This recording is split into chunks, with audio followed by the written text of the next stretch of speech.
Hey guys, welcome back. Lesson 12, all about fat. Super exciting lesson. So this lesson is the next level lesson. So we are going to be looking at eating the right types of fats for your somatotype, or your body type as it were. So as I said, this is next level nutrition. So the question is this lesson right for you? And the way to know if this lesson is right for you is to answer the following questions and answer yes to every single one. So number one, have you mastered the basics?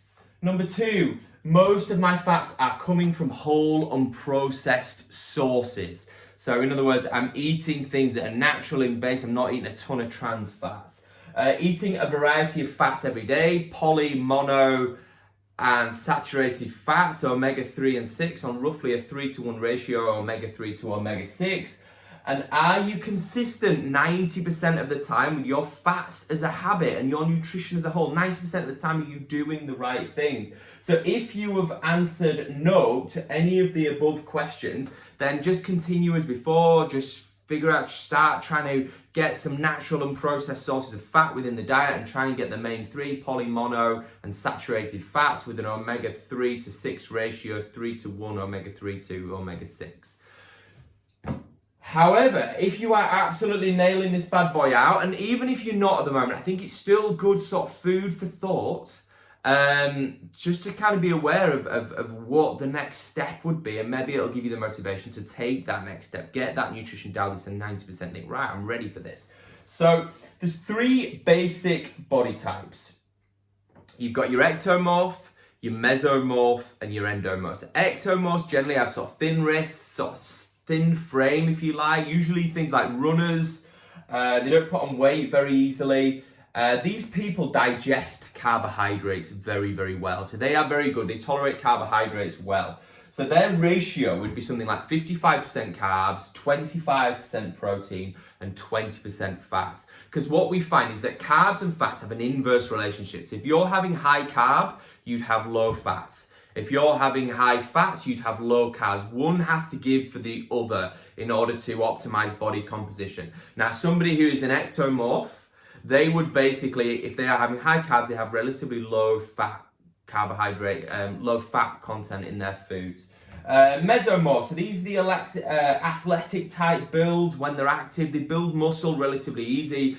They're normally more inclined to go towards sports like rugby, gymnastics, bodybuilding, that kind of thing. You know, they build a physique very, very quickly.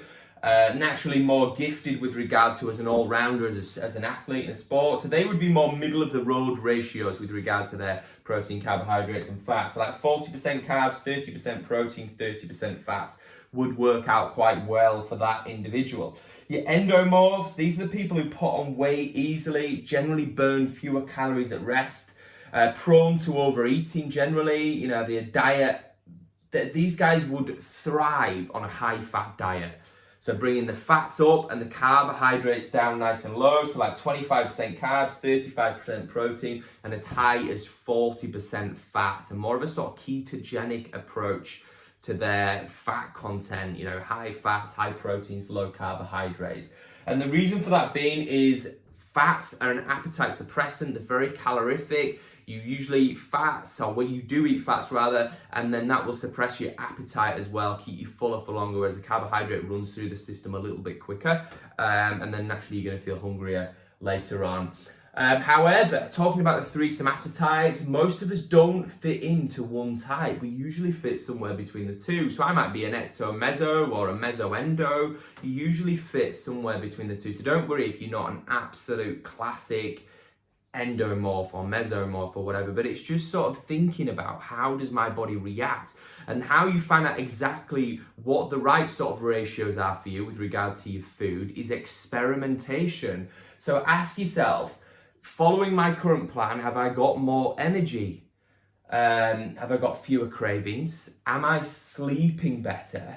And with regard to my body composition goals, am I losing weight? If I want to lose weight, am I gaining weight, or am I maintaining based on my goals? So you need sort of tangible measures in place.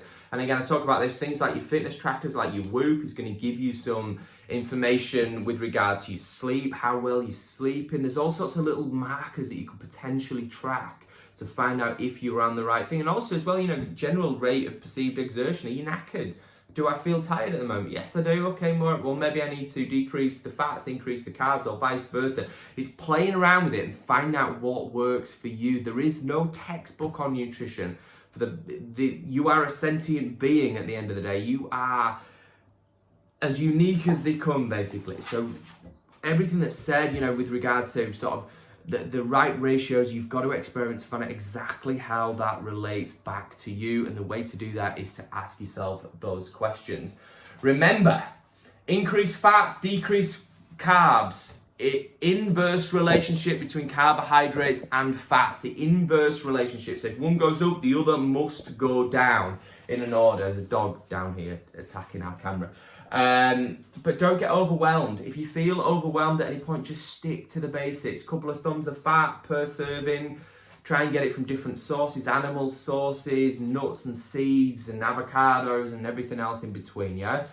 See you guys tomorrow for another lesson.